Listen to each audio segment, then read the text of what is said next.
तपश्चर्या की आग में तपे बिना कोई मजबूत नहीं हो सकता। कोई भी आदमी जिसने कठिनाइयों का सामना नहीं किया है, सिद्धांतों के लिए, आदर्शों के लिए कष्ट नहीं सहा है, वो मुसीबत आने पर अपने रास्ते, कार्य, संकल्प और सिद्धांत को बीच में ही छोड़ देता है। तप की अपार महिमा है। वस्तुतः यही कच्चे सोने से कुंदन और कच्ची धातु से पक्की धातु या यूँ कहें क्षुद्र व्यक्तित्व को प्रखर और महान बनाने की प्रक्रिया है। तप के संदर्भ में आइए सुनते हैं परम पूज्य गुरुदेव के विचार। साधना माने अपने आप को तपाना। अपने आप को तपाना आपने देखा है ना, खेत की जुताई हो जाती है, उसके बाद बुआई होती है। अगर उसकी जुताई अच्छी तरीके से न हुई होगी तो बुआई नहीं हो सकेगी, और बुआई नहीं हो सकेगी तो उसमें फसल अच्छी पैदा नहीं होगी। फसल अच्छी पैदा करने के लिए ये बहुत ज़रूरी है कि बुआई ठीक तरीके से की जाए। और बुआई करने से पहले ये बहुत ज़रूरी है कि खेत को जोत करके ऐसा मुलायम बना लिया जाए कि उसमें कंकड़, पत्थर, अमुक चीज़ तमुक चीज़ कुछ नहीं है, बिल्कुल साफ़ सुथरी ज़मीन हो जाए। फिर आप बोएंगे, तो आप बोएंगे बिल्कुल पैदावार होगा। और आप ज़मीन के साथ में जद्दोजहद न करेंगे, ज़मीन के साथ में लड़ाई नहीं लड़ेंगे, ज़मीन को इस तरीके से मुलायम नहीं बनाएंगे तो आप फिर नहीं फायदा कर सकेंगे। कपड़े की धुलाई पहले करनी पड़ती है, रंगाई बाद में। आप रंगाई बनाएंगे अच्छी, अच्छा कपड़ा रंगेंगे तो कैसा, मैला कपड़ा रंगेंगे?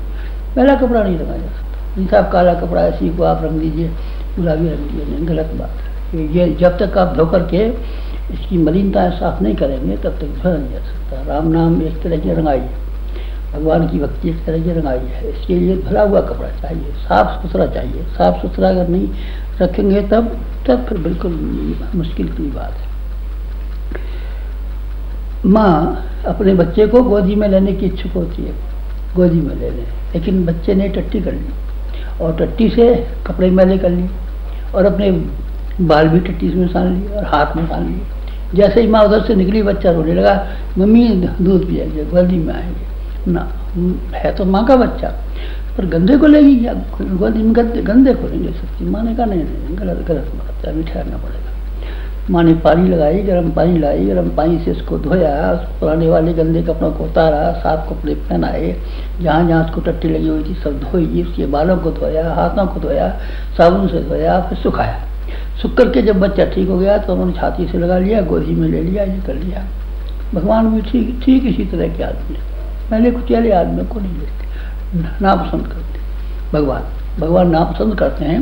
हर आदमी से ये कोशिश करते हैं कि कोई मैला कुचेला आदमी ना हो, साफ सुथरा आदमी हो। साफ सुथरा मेरा मतलब शरीर से नहीं है, शरीर से नहीं है, भीतर से भी है। पूजा पाठ करने आप जाते हैं तो साफ सुथरा कर रखते हैं कि नहीं रखते? कमरे को साफ करते हैं, शरीर को साफ करते हैं, कपड़ों को साफ करते हैं, बर्तनों को साफ करते हैं। सब कुछ जो पूजा का घर है उसमें साफ सुथरापन से जाया जाता है, मैला कुचैलेपन से नहीं जा सकेंगे। आप जूते पहन के जाएंगे, कैसे बात बनाइए? नहीं बनाइए बात। इसलिए साफ सुथरा रखना बहुत ज़रूरी है। और जब मेहमान घर आते हैं, तब लड़की की शादी होती है, जब मेहमान आते हैं तो घर आप पोतते हैं कि नहीं पोतते? दिवाली आती है, लक्ष्मी जी आती हैं, तो घर के और कमरों को आप लिपाई पुताई करते हैं कि नहीं करते? और भगवान को अपने भीतर बुलाना चाहेंगे तब, मान शक्तियों को अपने भीतर बुलाना चाहेंगे तब, तो अपने आप को साफ करेंगे नहीं करेंगे? साफ सुथरा रखेंगे नहीं रखेंगे? तपस्या इसी का नाम है।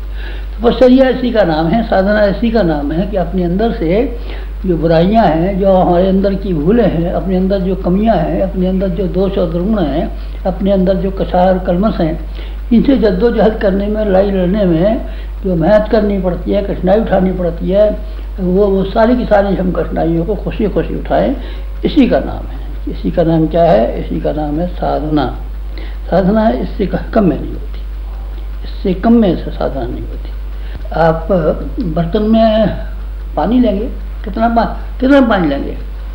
बर्तन आपका जितना बड़ा उतना पानी मिलेगा। बरसात हो रही हो बहुत जोरों की, तो आपके पास जो भी बर्तन हो आप खुले में रख दीजिए, उतना ही भरा हुआ पानी मिलेगा। कटोरी आपके पास छोटी सी हो तो आप कटोरी रख दीजिए, कटोरी भर के पानी मिल जाएगा। थाली हो, थाली भर के पानी मिल जाएगा।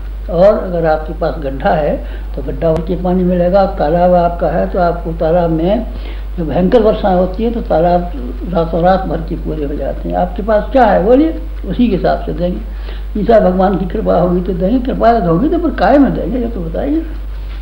जब तक आप अपनी पात्रता के बारे में साफ नहीं हो जाते कि आपकी पात्रता कितनी है और आपने अपने आप को कितना सर्कस के तरीके से मुनासिब बना लिया है, उसी हिसाब से आपको मिलेगा। घोड़ा जितना चाल चलना जानता है उस हिसाब से पैसा मिलता है, गाय जितना दूध देती है उतना पैसा मिलता है, जो जितना घोड़ा तेजी से चलता है उस हिसाब से जो खरीदार है पैसा देता है। आपकी पात्रता क्या है, पात्रता बताइए ना। पात्रता से हमें क्या करना है, भगवान तो बड़े दयालु हैं और बिना कृपा के ही सबसे ऐसे कर देते हैं ना, सबसे ऐसे नहीं करते। अगर आपका कमंडल में छेद है तो डूब जाएंगे आप, देख लें। नहीं साहब नाक पार लग जाएगी, नाक का मल्ला बहुत अच्छा है, नाक का मल्ला तो बहुत अच्छा है, आप बैठने वाले भी अच्छे हैं, लेकिन नाक में सुराख कर रखे हैं तब फिर आपकी नाक डूबेगी। और आपका कमंडल और आपने बर्तन कोई रखा हुआ है, सुराख नहीं है, तो ये बराबर पानी पे तैरता रहेगा। और आपने छेद कर दिया इसमें तो छेद में पानी भरना शुरू होगा और छेद में पानी भरने के बाद में आपका कमंडल डूब जाएगा, आपकी नाक डूब जाएगी। आप जो कुछ भी करेंगे वो बिना डूबे बिना फिर नहीं रह सकते। क्यों? क्योंकि आपने छेद कर लिया। छेद करने में जहाँ कहीं भी सारी जिंदगी और हम तैयारी करते रहे कि अपने छेदों को बंद करते रहे, छेद कहीं न हो जाए, वहाँ उसका ध्यान रखते रहे। वासनाओं की बाबत, तृष्णाओं की बाबत, अहंता की बाबत, ये 3 सुराख है, इन्हीं को भवबंधन कहते हैं। भवबंधन मनुष्य की ख्वाहिशें, आध्यात्मिक ख्वाहिशें तो आप तब करेंगे ना जब संसार की ख्वाहिशों से मन हटा लेंगे तब। और आपकी संसार की ख्वाहिशों में आपका इतना मन लगा हुआ है बेताशा, तब फिर आप अध्यात्म की ओर कैसे मन लगा पाएंगे, पूजा की ओर कैसे मन लगा पाएंगे। सब और से मन समेटेंगे नहीं तो एक दिशा में किस तरीके से करेंगे। आप बंदूक की गोली का निशाना लगाते हैं, जब तक निशाने पर आपका ध्यान नहीं है, कभी इधर को भी देख रहे हैं, कभी इधर को भी देख रहे हैं, कभी इधर को भी मटक रहे हैं, कभी इधर को मटक रहे हैं, 20 जगह मटक रहे हैं, फिर आप ये चाहते हैं कि बंदूक की गोली का निशाना ठीक रहा है, सब और से निगाह उठाइए, सब और से देखना बंद की। भगवान आपको गोदी में लेने के लिए हाथ बढ़ा रहा है, लेकिन आपने 2 ऐसे बंधन बांध के रखे हैं जो आप भगवान की ओर चल नहीं पाएंगे, आप भगवान की ओर नहीं चल सकते। हाथों में हथकड़ी बांधी है तो आप हाथ कैसे खोलेंगे, गोदी में कैसे जाएंगे। और पैरों में अगर आपने मजबूत ये बांध के रखा है, ये कर रखा है, तो कैसे होगा फिर आपका बताइए। फिर आप किससे के चलेंगे। पहला में तो बेड़ी बांध रखी है, तो बेड़ियाँ क्या है, लोभ की बेड़ी और मोह की बेड़ी। लोभ की बेड़ी और मोह की बेड़ी, बाकी रह नहीं जाए कहीं, न अपनों के लिए रह जाए, न परायों के लिए रह जाए। लोभ और मोह की के बंधनों को काटने के लिए ज़रूरत थी, इसके लिए अपने आप को मारना पड़ता है, अपने आप को ठीक करना पड़ता है, अपने मन को समझाना पड़ता है। अपना मन नहीं मानता तो इसकी पिटाई करनी पड़ती है। घोड़े को समझा करके चलाते हैं, नहीं मानता तो पिटाई करते हैं, बैल को पिटाई करते हैं। बैल जब हल में चलना स्वीकार नहीं करता तो उसकी पिटाई भी की जाती है। हमने अपने आप को पीटना भी सीखा है और अपने आप को ये भी किया है। हमने अपने आप को इतना पीटा, इतना धोया है कि धोकर के धुले हुए कपड़े की तरीके से भक्का हो गए। इसलिए ज़्यादा धुलाई की हमको आवश्यकता पड़ी और ज़्यादा सफाई की हमको आवश्यकता पड़ी, इसीलिए अब हमने ये कर लिया है। आपका ख्याल क्या है? आपका ख्याल शायद ये है कि भगवान का नाम लेने से सब पार हो जाते हैं। अच्छा, भगवान का नाम लेने से सब पार हो जाते हैं और अपने आप का कुछ सुधारने की जरूरत नहीं पड़ती, अपने आप को संभालना नहीं पड़ता, भगवान का नाम लेने से ही सबका उद्धार हो जाता है। अच्छा, जरा कौन कहता था आपसे? वो हमने एक दुआ पढ़ा है, तो इसलिए हम तो समझ गए थे कि ऐसे ही पार कर देता है, राम नाम लिया पार हो गए। कौन सा दुआ है जरा बताना? गढ़का गीत अजामिल तारे तारे सदन कसाई। अच्छा, नाम लेने से हो गए। अच्छा, वाल्मीकि जो था, जो कि भगवान का इतना बड़ा भक्त हो गया, जिसकी उन्होंने अपनी धर्मपत्नी को छोड़ दिया और अपने बच्चों की गार्जियनशिप जिसकी सुपुर्द कर दी। क्या आप ये समझते हैं कि वाल्मीकि ने राम नाम लिया था इसी से हो गया था और डकैती करता रहा कि नहीं करता रहा? नहीं साहब, फिर डकैती तो नहीं की। फिर आप क्या कहते हैं राम नाम? डकैती उसने छोड़ी न होती, डकैती करता रहा होता, फिर भी राम नाम लेने से इतना बड़ा संत बन जाता, तो हम समझते आपका कहना ठीक है। गलत है आपका कहना, बिल्कुल गलत है। राम नाम लेने से उद्धार हो जाता है, एकदम गलत है, 100% गलत है। राम नाम उद्धार लें चाहे नहीं भी लें, राम नाम कहें चाहे मरा कहें चाहे नहीं भी कहें, चलिए मैं तो नहीं कहता हूँ, लेकिन अपने आप को धोकर के आप इस लायक बना लें कि भगवान आपको प्यार करने लगे, तब बात बनेगी। इससे कम में नहीं बन सकती। राम नाम का इतना महत्व मत दीजिए। राम नाम का महत्व तो है, ये तो मैं नहीं कहता किसी को राम नाम नहीं लेना चाहिए, पर मैं ये कहता हूँ राम नाम लेने के लायक आपकी जीव तो ऐसी होनी चाहिए। जीव पे कंट्रोल कीजिए ना, आप अपनी जीव पर काबू कीजिए। खान पान के संबंध में आप ईमानदारी की कमाई खाते हैं कि बेईमानी कमाई खाते हैं, बताइए ज़रा। जो जीव है आपकी, ये दूसरों को ये सलाह मशवरा देती है, ये अच्छे सलाह मशवरा देती है, गलत सलाह मशवरा देती है। जीव से आप बहकाते हैं लोगों को कि जीव से अच्छे रास्ते पर आते हैं। जीव को बताइए ना, धोकर के आपने साफ कर लिया है तो ठीक है, आप जब कीजिए। हमने जीव को, हमने अपनी जीव को धोया है, जीव को साफ किया है। जीव ने चमत्कार दिखाए हों, कोई साफ वरदान दिए हों तो उसको जीव को साफ किया है। आपने संगी ऋषि का नाम सुना है ना? संगी ऋषि ने साप दिया था राजा परीक्षित को, तो उसको 7वें दिन सांप काट खाएगा, 7वें दिन सांप नहीं काट खाएगा। और उन्होंने यह आशीर्वाद दिया था, दशरथ जी ने यज्ञ किया था, पहले भी कर चुके थे यज्ञ, हमारे बच्चा हो जाए, बच्चा हो जाए, पर किसी बच्चा नहीं हुआ। लेकिन जब संगी ऋषि आए और संगी ऋषि ने यह आशीर्वाद दिया, प्रत्येक रानी के भाई एक और बच्चा होगा, 3 रानियाँ, 3-4 बच्चे हो गए, और ऐसे बच्चे शानदार हुए कि भगवान के बराबर हो गए। वो सब भगवान थे। रामचंद्र जी भगवान, लक्ष्मण जी भगवान, भरत जी भगवान, शत्रुघ्न जी भगवान। भगवानों को पैदा करने की क्षमता इसकी वाणी में थी। कौन थे? संगी ऋषि थे। संगी ऋषि ने अपने खान पान के बारे में यही जाना था कि उनके आश्रम में जो पैदा होता था सब वही खाते थे, और आश्रम से बाहर बुरे लोगों की संगति में न जाने देने के लिए लोमश ऋषि ने इतना कड़ा नियंत्रण के ऊपर रखा था कि किसी को ये भी नहीं जान सके कौन क्या होता है। अंगुलीमाल, मैं नाम बताता हूँ आपको। अंगुलीमाल वो आदमी था जो डकैती करता था और उंगलियाँ काट करके और देवी पर चढ़ाता था। वो अंगुलीमाल था, बहुत डाकू था। भगवान जी के बुद्ध के संपर्क में आने के बाद में उसने साथ छोड़ दिया, और जो कुछ भी उसके बाद बचा हुआ था प्रायश्चित में, ये नहीं कि जो बचा हुआ था अपने घर वालों को, खानदान वालों को दिया हुआ और खाली हाथ बुद्ध भगवान के पास आ जाए और बुद्ध भगवान के पास जा करके कहे कि लाइए साहब खाना खिलाइए, कपड़े पहनाइए, जूते पहनाइए, चप्पल पहनाइए, चेला बनाऊँगा आपका, पकड़ में बनाऊँ कोई, लाइए चेले का इंतजाम कीजिए। नहीं, ऐसा नहीं। बल्कि उसने न केवल अपना तन दिया, न केवल मन दिया, बल्कि धन दिया, सब जो कुछ भी था पूरे मन से भगवान को समर्पित कर दिया। अंगुलीमाल ने समर्पित कर दिया, तब वो संत हो गया। तब भगवान ने उसको अपनी गोदी में उठा लिया। तब भगवान बुद्ध ने उसको सारे इंडोनेशिया की तरफ, ये जो पूर्वी द्वीप हैं, इनमें उसको काम करने के लिए भेजा था। दूसरा बुद्ध कहलाया अंगुलीमाल। तब कहलाया जो अपने जीवन को साफ सुथरा बना लिया और डकैती करता रहता और राम नाम भी लेता रहता। बुद्ध भगवान के जैसे पीले कपड़े दूसरे शिष्य पहनते हैं वैसे ही कपड़े पहनते रहता है। तब क्या ख्याल है आपका? तो अंगुलीमाल ही रह जाता, चाहे पीले कपड़े पहनता, चाहे लाल कपड़े पहनता, चाहे सिर मुड़ा लेता, चाहे जो हो जाता, लेकिन कुछ बात बन नहीं सकती थी। गणिका गीध अजामिल तारे, अजामिल फिर मांस का व्यापार करता रहा था क्या? जब उसने भगवान की भक्ति लेना शुरू कर दी तब उसने मांस खाया था क्या? नहीं। फिर न मांस काटा, न मांस बेचा, न मांस खाया। बना तो संत ही बन गया। संत बनना है तो संत ही बनना। सूरदास और तुलसीदास के बारे में सुनाया आपने।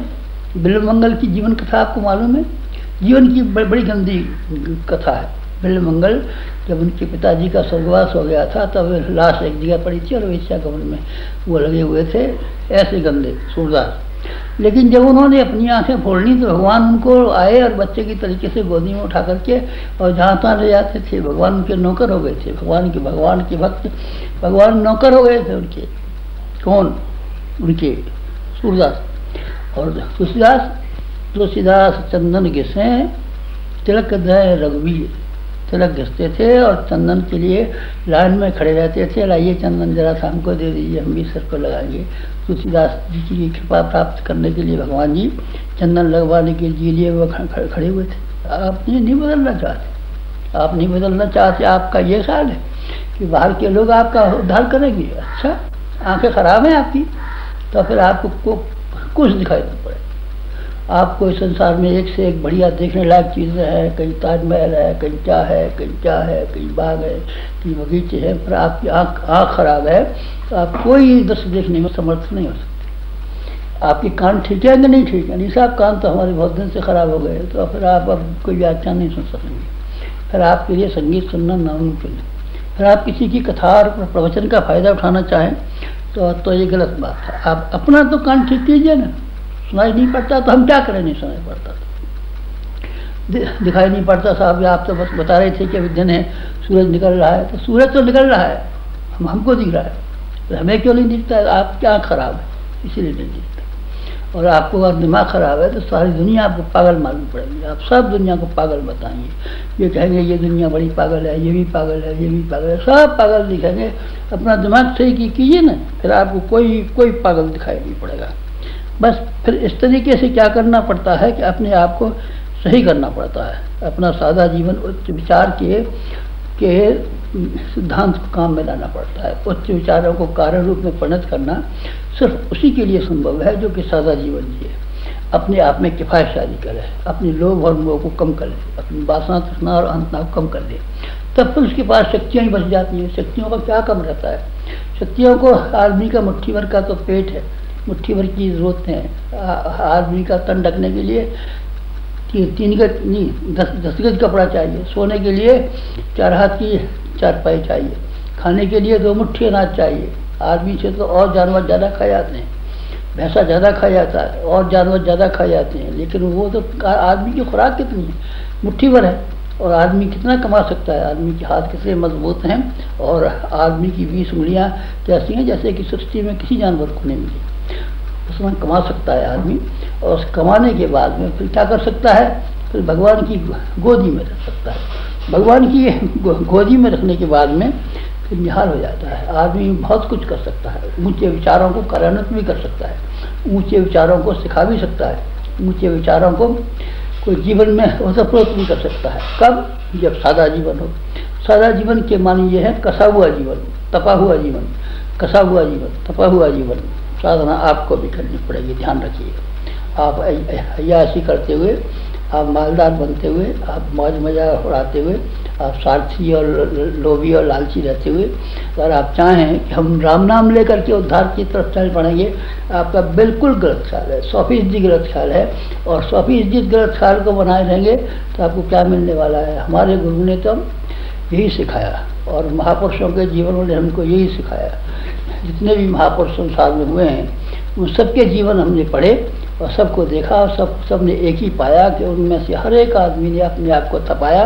आया गांधी हुए हों, आया बुद्ध हुए हों, अथवा दूसरे लोग हुए हों, तीसरे लोग हुए हों, इन सब ने अपने आप को तपाया। और तपाने के बाद में इतना खरा, इतना सही बना लिया कि जहाँ भी गए वो काम करते हुए चले गए। तलवार पर धार रखनी पड़ती। धार अगर आप तलवार पर रखेंगे नहीं तो उसको मारेंगे, किसी के खोपड़े में तलवार मारेंगे, लग जाएगी जरा सी, खून वून भी निकल सकता है, पर आप सिर नहीं काट सकते। सिर काटने के लिए पत्थर पर घिसना पड़ता है, चाहे लोहे को घिसिए, चाहे मेहंदी को घिसिए, चाहे अपनी इंसानियत को घिसिए, चाहे अपने घिसिए। घिसना तपाना ये बहुत सख्त जरूरी है। श्री रामकृष्ण परमहंस कहते थे, जब एक बहुत बड़ी लहर आती है तो छोटे छोटे नाले और गड्ढे अपने आप लबालब भर जाते हैं। इसी प्रकार एक अवतार जन्म लेता है तो समस्त संसार में आध्यात्मिकता की बाढ़ सी आ जाती है और लोग वातावरण के कण कण में धर्म भाव का अनुभव करने लगते हैं। परम पूज्य गुरुदेव और परम वंदनीय माताजी के संपर्क और सानिध्य का लोगों का अनुभव भी कुछ इसी प्रकार का रहा है। जब ऐसे अवतारी महापुरुष देह से प्रयाण कर जाते हैं तो उनके लीला प्रसंग, कार्य, विचार और उनके द्वारा प्रचारित धर्म एक लंबे समय तक लोगों का मार्गदर्शन करते रहते हैं। प्रस्तुत है परम वंदनीय माताजी के महाप्रयाण दिवस की झलकियाँ। भगवती परमेश्वरी शरणागतों को प्यार दो, आदर्श पथ पर चल सके, आदर्श पथ पर चल सके, वह शक्ति और विचार दो। माँ भगवती परमेश्वरी शरणागतों को प्यार दो। माँ भगवती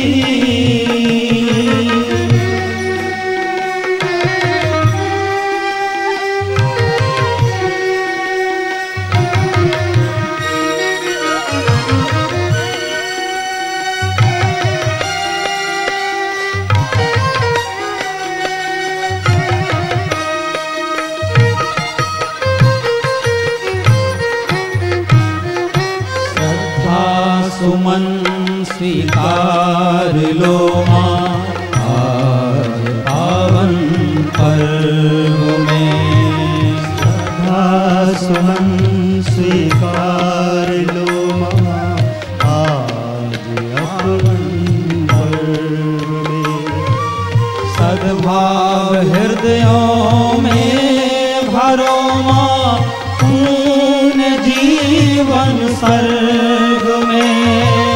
सद्भाव हृदयों में भरो माँ पुण्य जीवन सर्ग में। तन मन समर्पित कर सके, तन मन समर्पित कर सके माता यही उपहार दो। माँ भगवती परमेश्वरी शरणागतों को प्यार दो। आदर्श पथ पर चल सके, आदर्श पथ पर चल सके बशक्ति और विचार दो। माँ भगवती परमेश्वरी शरणागतों को प्यार दो। शरणागतों को प्यार दो। शरणागतों को प्यार दो। श्रद्धेय दीदी, आज के विशेष पुण्यतिथि के उपलक्ष्य में आप सबको अपना संदेश देंगी। वंदनीय माता जी की अपेक्षाओं से आप सबको और परिचित कराएंगी, आपको स्मरण दिलाएंगी। श्रद्धेय जी। वंदनीय माता जी प्रचंड मनोबल की धनी। उनका जन्म आगरा में हुआ। आगरा शहर में पली बच्ची जब शादी होकर आंवलखेड़ा गांव गई, तब जब गांव की लड़की शहर जाती है तो लोग बाग ये सोच लेते हैं कि चलो गांव की लड़की शहर गई है, कुछ बन जाएगी, कुछ संवर जाएगी, कुछ सीख जाएगी। लेकिन शहर की लड़कियों को अगर गांव जाना पड़े तब पहले ही ये सोच लेंगी हमारे प्रगति के रास्ते अब तो सारे बंद हो गए। और ख़ास तौर से वो समय जब अब से घूंघट चरम सीमा पर था, बहनों के ऊपर कितने प्रतिबंध थे। वंदनीय माता जी आगरा छोड़कर जब आंवलखेड़ा गांव में गई थी, तब गांव का माहौल वैसा ही था। गुरुदेव स्वतंत्रता संग्राम सेनानी थे, उनके मन में क्रांति की हिलोरें थी। वंदनीय माता जी ने गांव जाकर देखा, बहनों की स्थिति वो दयनीय देखी कि लोग बाग जब किसी का पति घर से चला जाए तब बहनों को बजाय सहारा देने के उनसे उनकी संपत्ति पर अंगूठा लगवाने के बाद बच्चों सहित घर से निकाल दिया करते थे। निरक्षरता के बोझ में दकी हुई बहनों की हालत जो देखी थी, माता जी का मन क्रांतिकारी हो गया और उन्होंने तभी से संकल्प लिया कि बहनों के लिए कुछ न कुछ करना है। आज नारी जागरण का हम जो स्वरूप देखते हैं, आज बिना दहेज की शादियों से लेके साक्षरता से लेके कुरीति उन्मूलन तक जितनी मिशन की विचारधारा है और बहनें जितनी आगे बढ़ चली हैं, इसका स्वरूप, इसका संकल्प सबसे पहले वंदे माता जी ने किया था।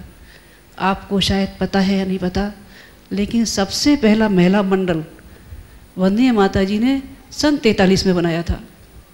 और उस महिला मंडल के आगे बढ़ते बढ़ते आज क्या स्वरूप है ये आपके सामने है। आप में से शायद काफ़ी लोग ऐसे होंगे जिन्होंने पूर्णाहुति अटेंड की होगी और पूर्णाहुति में कुछ लोगों ने संकल्प लिए होंगे। ये यूप से बांधे गए थे, कलावा हाथ में बंधा था और खंभे से बंधे थे।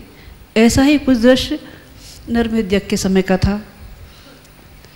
उस समय साधकों से संकल्प कराए थे कि समाज के लिए जीने मरने वाले लोग अपने आप को समाज के लिए अगर आगे बढ़ा सकते हो तो बहुत अच्छा है।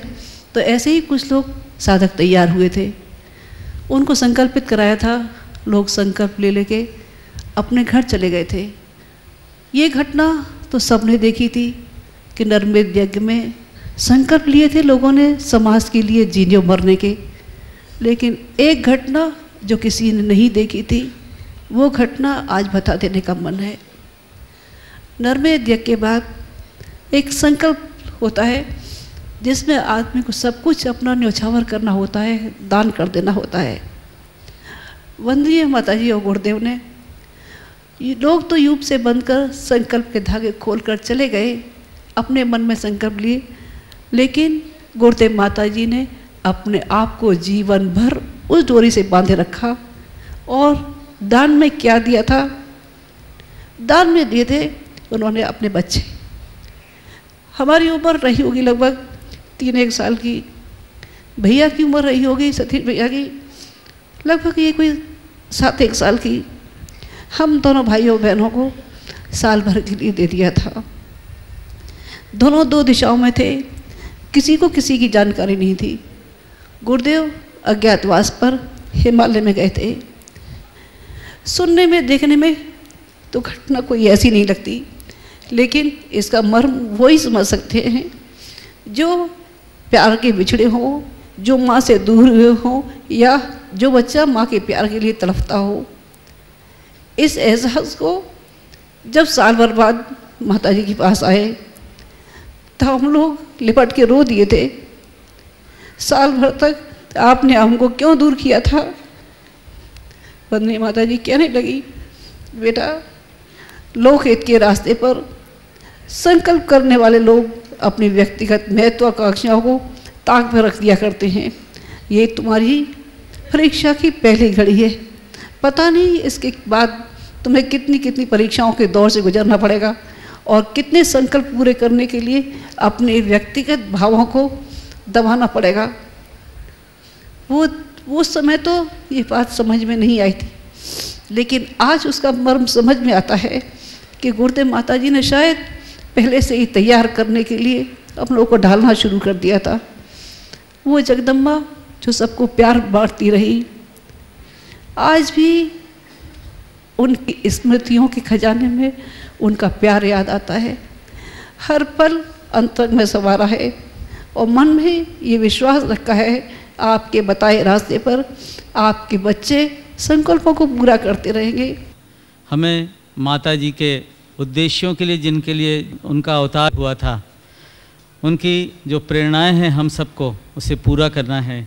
हम श्रद्धेय डॉक्टर साहब से प्रार्थना करते हैं कि हम सबको उनका पावन संदेश दें। श्रद्धेय डॉक्टर साहब। सृष्टि की कोख से जगन माता का जन्म होता है। जब सृष्टि अपने कोख में शक्ति को धारण करती है और युग चेतना को धरती पर लाने का संकल्प लेती है, तो एक ऐसी जगन माता का जन्म होता है जो परिवर्तन लाने के लिए, परिवर्तन को चरितार्थ करने के लिए अपनी भूमिका को पूरी तरह से सबके सामने रख देती है। माता जी का समर्पण परम पूज्य गुरुदेव के प्रति गुरु के समान था। आराध्य के प्रति, गुरु जी के प्रति जैसी श्रद्धा होती है वैसी श्रद्धा माता जी की थी, और वैसी ही श्रद्धा परम पूज्य गुरुदेव की वंदनीय माता जी के प्रति थी। परम पूज्य गुरुदेव ने ये कहा था कि जन्म से ही माता जी के रूप में जन्मी है। वो माता जी थीं, माता जी हैं और माता जी रहेंगी। और वस्तुतः माता जी बनी रही जीवन भर। संवेदना एक प्रकार से पूंजी है, और संवेदना एक ऐसी चीज़ है जो कि सामने वाले के हृदय को बदल देती है। बुरे से बुरे आदमी को बदल देती है, कुसंस्कारी आदमी को भी सुसंस्कारी बना देती है, और एक ऐसे व्यक्ति को जिसके जीवन में जीवन भर वासना का चिंतन रहा हो, उसके जीवन को भी अच्छा बनाने की सामर्थ्य रखती है। परम वंदनीय माता जी के जीवन की जो सबसे बड़ी विशेषता मैं पाता हूँ मित्रों, कि अपनी संवेदना के माध्यम से उन्होंने लाखों करोड़ों व्यक्तियों के जीवन में उस संवेदना को जगा दिया जिस संवेदना ने सक्रिय होकर के उनको बेचैन बना दिया और युग परिवर्तन के लिए एक इतना बड़ा काम खड़ा कर दिया, जिसका नाम आज युग निर्माण मिशन गायत्री परिवार का इतना विराट आंदोलन है। ज्ञान का अनुपान संवेदना है। ज्ञान का अनुपान संवेदना, जड़ी बूटी का अनुपान शहद है, तो ऐसे ज्ञान का अनुपान संवेदना है। संवेदना मिश्रित ज्ञान जब दिया जाता है तो अंदर तक बैठ जाता है, और ये संवेदना मिश्रित ज्ञान परम वंदनीय माता जी ने हम सबको दिया, एक एक कार्यकर्ता को दिया, और हर एक के जीवन में खुराक की तरह से पिला दिया। इसलिए वो घूंटी पी कर के बड़े हुए हैं, और वो घूंटी हमें एक ऐसे मजबूत आदमी के रूप में बना गई है कि कहीं कोई श्रद्धा को हमारे डगमगा नहीं सकता। गुरुदेव और माता जी के प्रति श्रद्धा को अविच्छिन्न बनाए रख करके ही हम इतना बड़ा काम कर सकते हैं, जिसको हम विश्वविद्यालय का निर्माण कहते हैं, जिसको हम विश्वविद्यालय को ब्रह्मांडी विश्वविद्यालय बनाने की बात कहते हैं। पहली बात संवेदना। परम वंदनीय माता जी का जीवन दिन का कण कण सुबह से शाम तक का उस संवेदना से उत्प्रोत रहता था, और वही संवेदना उनके जीवन का मूल प्राण बन गई। यदि हम माता जी से कुछ ग्रहण करें तो संवेदना का सागर, संवेदना की पूंजी। वंदनीय माता जी जब परम पूज्य गुरुदेव के साथ अखंड ज्योति संस्थान के कक्ष में बैठती थीं, पूजा के कक्ष में, तो कई बार उस साधना के दौरान परम पूज्य गुरुदेव ने उनको कई प्रकार के प्रयोग सिखाए, और उनकी साधना कई जन्मों की रही होगी, उमा के रूप में, सती के रूप में, पार्वती के रूप में, कि उन्होंने सारी की सारी वो साधनाएं सीख ली, और सीखने के बाद उनका स्थूल शरीर तो वहीं रहता था, सूक्ष्म शरीर से जाकर के परम पूज्य गुरुदेव की तरफ से वो न जाने कितनों को उपचार करके आ जाती थी। और ये कार्य उनका अंतिम समय तक चालू रहा, 1994 तक चालू रहा, जब आखिरी के समय तक लोगों को ये पता चला कि माता जी आई थी और मेरे सिर पे हाथ फेर के चली गई, जबकि वंदनीय माता जी चलने की स्थिति में नहीं थी, उनका सूक्ष्म शरीर सक्रिय था, वो सारा काम कर रहा था। मेरे पास ढेरों ऐसे उदाहरण हैं मित्रों, जिससे पता चलता है कि उन्होंने अपनी इस साधना की पूंजी के माध्यम से किस तरह से परम पूज्य गुरुदेव से सारे के सारे शक्ति के बीज सीखे, बीज मंत्र सीखे, सारे के सारी साधनाओं के मूल मर्म समझे, और उसके माध्यम से इतना बड़ा तंत्र खड़ा हो गया। वंदनीय माता जी ने अपने भोजनालय को, अपने जहाँ आहार पकता है वहाँ पकाने वाली बहनों को, इन सबको अन्नपूर्णा के रूप में विकसित कर दिया, और विकसित करके उस भोजनालय को ऐसा सुसंस्कारी बना दिया कि वहाँ से आने वाला भोजन, मैं जाता हूँ विदेश में तो वहाँ के लोग कहते हैं मुझे कि जितना स्वादिष्ट भोजन शांतिकुंज के नीचे के भोजनालय में हमने खाया है, उतना स्वादिष्ट जीवन में आज तक नहीं खाया। हमारे को पेट का अल्सर था, पर हमने 5 दिन तक वो भोजन किया और हमारा ठीक हो गया। भोजन को प्रसाद मानकर, माँ का प्रसाद मान करके जब हम खाने लगेंगे तो हमारे अंदर की श्रद्धा उसको ग्रहण करने लगेगी, एक औषधि बन जाएगी, पथ्य बन जाएगा, और हमारे अंदर के और बाहर के सब कुछ को ठीक कर देगा। मैनेजमेंट कैसे होना चाहिए और कैसा होना चाहिए, इसका अगर कोई शिक्षण लेना हो किसी को, तो माता जी के माध्यम से। आत्मीयता प्रधान शिक्षण। मैनेजमेंट आत्मीयता की धुरी पर चलता है, मैनेजमेंट मटेरियल एंड मैनेजमेंट की धुरी पर नहीं चलता कि कहाँ से साधन आएंगे, कैसे क्या आएंगे, कौन करेगा क्या करेगा। मैनेजमेंट चलता है, सुव्यवस्था चलती है आत्मीयता की धुरी पर, और आत्मीयता वंदनीय माता जी ने अपने अंदर से उड़ेली और अंदर से निकाल करके ऐसी पिरोदी कि उसी पर सुव्यवस्था का एक तंत्र बन गया। मुझे आज तक याद है मित्रों, निर्माण हो रहा था, भोजनालय के पीछे वाले कमरे बन रहे थे, खड़े हो रहे थे। इंजीनियर साहब हमारे उस ज़माने में एक हुआ करते थे जयपुर के, और वो बिहारी लाल जी नाम था उनका। वो शाम को देर से आते थे तो माता जी उनका टिफ़िन अलग रखवा देती थी। उस दिन माता जी ने टिफ़िन रखवाया कि नहीं रखवाया, पर माता जी को 10:30 बजे रात को याद आया। जब कर रही कन्याओं में से उन्होंने तुरंत एक को बुलाया और उन्होंने कहा कि देख, तांगा अंदर घुसने की आवाज़ आई है और बिहारी लाल जी आए होंगे, तो भोजन करा दे उनको, और नीचे जाके भोजन करा दे। कितने सारे व्यक्तियों में एक व्यक्ति का नाम याद रहना और याद रख करके उनको भोजन कराना, ये उस सुव्यवस्था का परिचायक है कि लाखों व्यक्ति भी हो जाएं तो भी तुम्हें सबका याद रहना चाहिए किसने भोजन किया कि नहीं किया। वंदनीय माता जी द्वारा स्थापित व्यवस्था की धुरी पर ही सारा का सारा अनुशासन तंत्र चल रहा है। आज इस पुण्यतिथि पर परम वंदनीय माता जी का जब स्मरण आता है मित्रों, तो हम ये पाते हैं कि हमारे ऊपर वंदनीय माता जी, परम पूज्य गुरुदेव, दोनों का अक्षरशः क्षण प्रतिक्षण छाया प्रतिछाया हमारे ऊपर बनी हुई है, संरक्षण हमारे ऊपर बना हुआ है। हम उनकी आवाज़ को नकार देते हैं जब वो हमको सतर्क करते हैं। हमसे कोई गलती होती है, गलत कदम हमसे उठता है, तो हम उनकी आवाज़ को नकार देते हैं, और जब हमें कुछ चीज़ चाहिए होती है तो हम उनकी आवाज़ की प्रतीक्षा करते हैं कि उनकी तरफ से कोई मिल जाए, हमें प्रत्युत्तर मिल जाए। यदि हम सब मिलजुल करके प्रयास करेंगे तो परम वंदनीय माता जी के स्थापित इस तंत्र को हम बहुत बढ़िया बना सकेंगे। शक्ति के बिना शिव का कोई आधार नहीं है, शिव शक्ति के बिना शव हो जाते हैं। परम पूज्य गुरुदेव के महाप्रयाण के समय के मेरे को दृश्य याद आ जाते हैं, जब वंदनीय माता जी के बारे में उन्होंने बार बार कहा, जोर जोर से कहा, माँ सती है, माँ सावित्री हैं, माँ पार्वती हैं, इनका ध्यान रखना, इनका ध्यान रखना। ऐसी माँ को शत प्रणाम।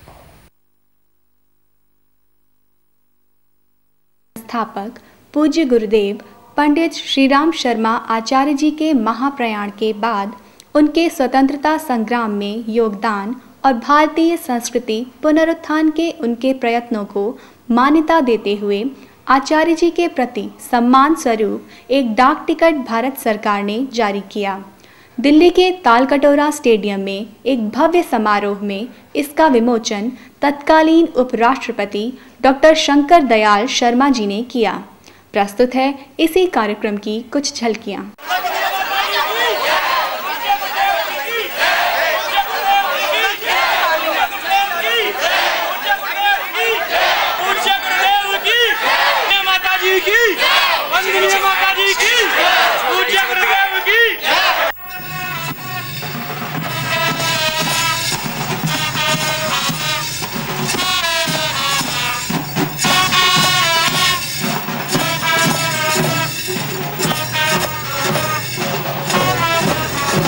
मातृशक्ति जो आदि जनशक्ति है भारत की, उस जनशक्ति को समर्पित है हम सबका यह श्रद्धासिक्त नमन। उसका प्रतिनिधित्व करती हैं वंदनीय माता जी, जो परम पूज्य गुरुदेव के बाद आज सारे संगठन को अपने हाथ में संचालित करते हुए एक नए भविष्य की ओर ले जा रहे हैं। उसी मातृशक्ति की आराधना करते हुए हम सब अपने सजल आंखों से अपने अश्रु उनके चरणों में आज समर्पित करते हैं और उस युग पुरुष की याद करते हैं जिस युग पुरुष का आज से 80 वर्ष पूर्व आगमन हुआ था हम सबके बीच, जिसके कारण आप और हम एक माला में गुंथकर एक परिवार के रूप में बन गए। आइए मातृवंदना सुन। माँ तेरे चरणों में हम शीश झुकाते हैं, माँ तेरे चरणों में हम शीश झुकाते हैं। श्रद्धा पूरित होकर माँ दो अश्रु चढ़ाते हैं, श्रद्धा पूरित होकर माँ दो अश्रु चढ़ाते हैं। माँ तेरे चरणों में हम शीश झुकाते हैं।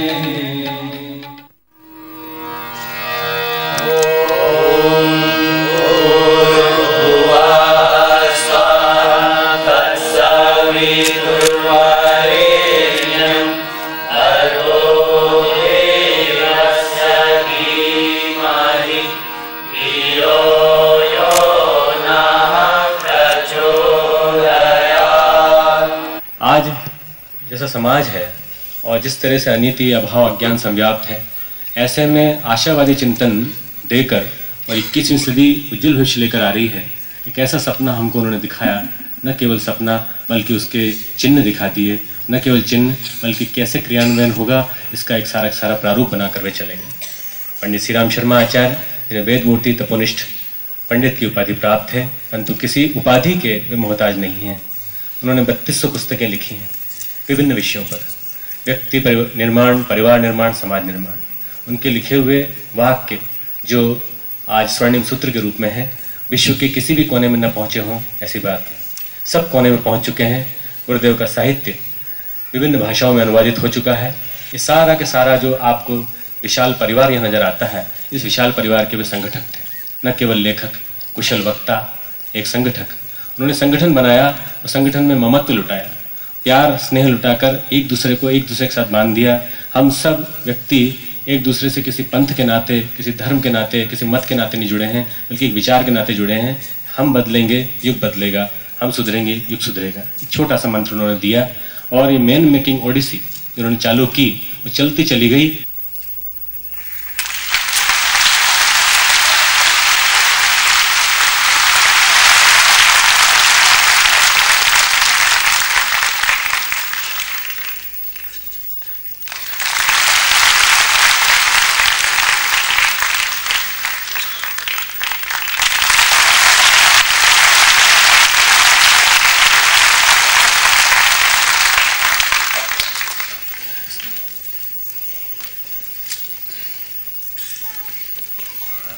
उनकी स्मृति में जो आयोजित आज फंक्शन है, इसमें एक एल्बम परम पूज्य गुरुदेव की स्मृति में जो प्रस्तुत किए जाएंगे, वे वंदनीय माता जी को।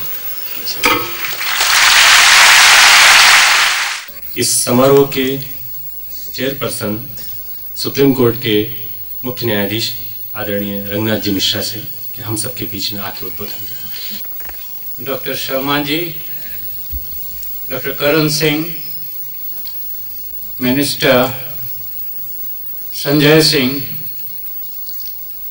friends, we have gathered here for a big purpose, a big event.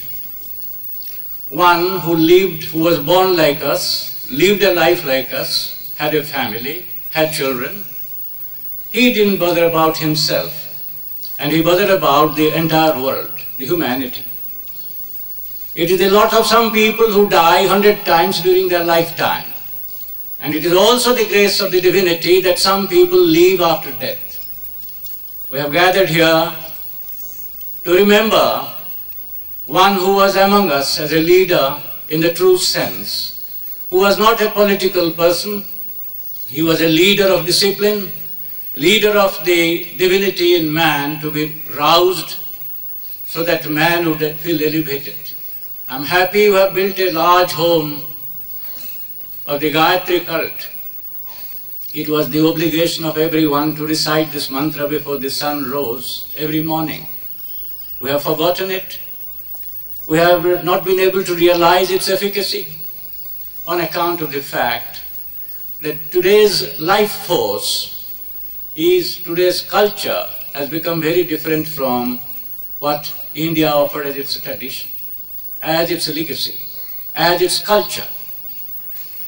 Therefore, it is now your obligation that the trust that has been given over to you with Guru, your Guru, our Guru, man's Guru, having withdrawn his physical existence from among us, he has charged you as trustees to spread this as quickly as possible so that the downfall may not be there. We may arrest the downfall and then elevate. Today we are all going down. He never believed. I read one of his books where he said, everyone says that it is downfall. How can soul have a downfall? The soul which is united with the universal factor, how can it go down? Its culture is to go up. Therefore, how can you say that it is going down? Soul is located somewhere in you, each of you. And therefore, look at the soul, look within, and try to transform every home of yours into a Santi Kunj. May we elevate our living existence.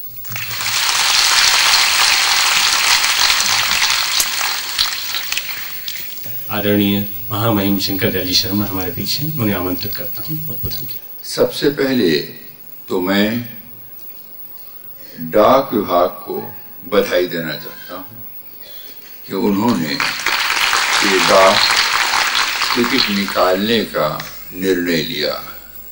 मैं आशा करता हूँ ये ticket एक काम अवश्य करेगा कि ये लोगों को प्रेरित करेगा कि वो उस ओर चिंतन करें, सोचें जिसकी बात आचार्य श्री बराबर कहते हैं और जो आज की समाज की सबसे बड़ी आवश्यकता है, चरित्र निर्माण, समाज निर्माण।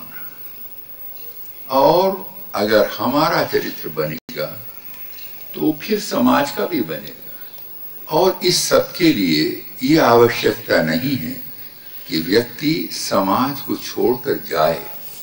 समाज में रहकर व्यक्ति समाज को बनाए, समाज की सेवा करे, वो स्वयं में एक पुण्य का काम है, आध्यात्म का काम है। प्रश्न ये है कि किस तरह से व्यक्ति उसको लेता है। ये बात आचार्य जी ने समय समय पर बार बार कही है। आचार्य जी ने हमको ये उपदेश दिया कि हम अपना आचार शुद्ध करें।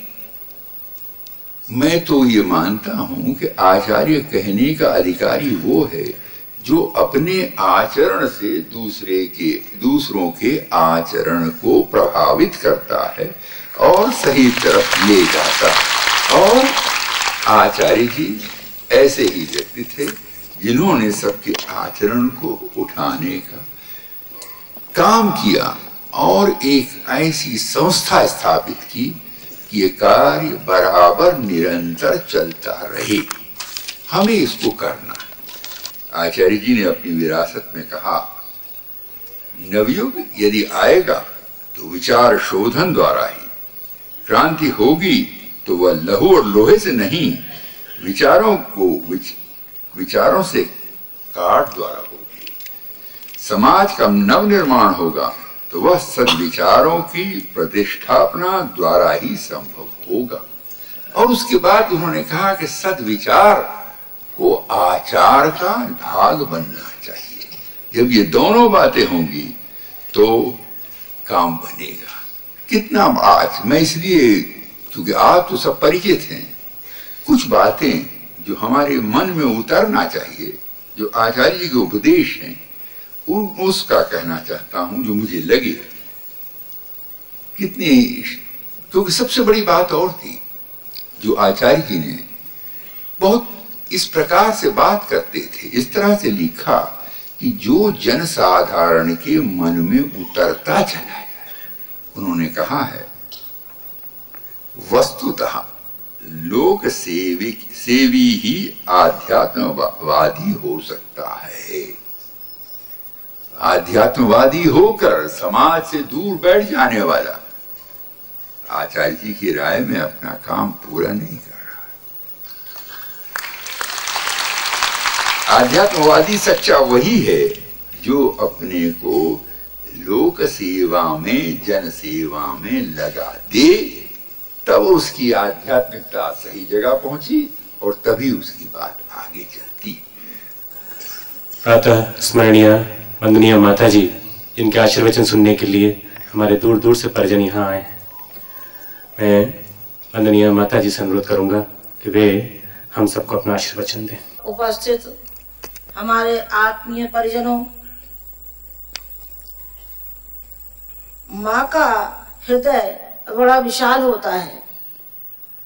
बच्चा माँ को ही क्यों पुकारता है, पिता को क्यों नहीं पुकारता?